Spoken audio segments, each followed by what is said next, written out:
Euskararen garrantzia ulertzea helburu. Euskararen garrantzia ulertzea helburu. Euskararen garrantzia ulertzea helburu. Gurekin jaio dena zaindu behar dugu.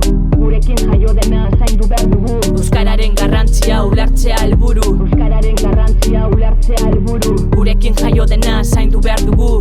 Gurekin jaio dena zaindu behar dugu. Tú no te preocupes si no nos entiendes. Estamos aquí para ayudarnos entre todos. Y si así lo sientes, pues nos lo agradeces. Una buena opción para que a practicar empieces. No me des las gracias, dime eskerrik asko. Dime eskerrik asko.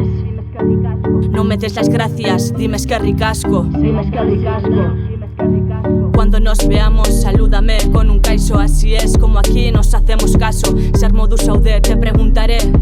Y si hace falta, te lo cantaré. Kaixo, kaixo, zelan ondo, da zupeno zerba beira. Si tienes un buen día, me dices oso hondo. Si algo te preocupa, pues me dices esañondo. Hablemos de las cosas que nos hacen tocar fondo. Nos apoyaremos, codo con codo. Goizetan egunon eta gauetan gabon, siestako orduen arratsaldeon. Goizetan egunon eta gauetan gabon, siestako orduen arratsaldeon. Goizetan egunon eta gauetan gabon, espazu ulertzen. La Sallegón, cuando el gallo canta se dice egunon.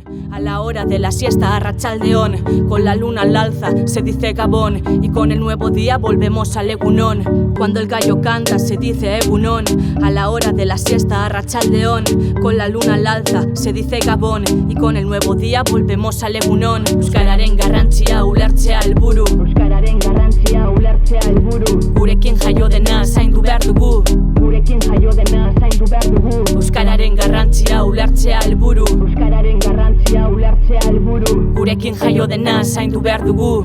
Gurekin jaio dena zaindu behar dugu. Euskararen garrantzia ulertzea helburu.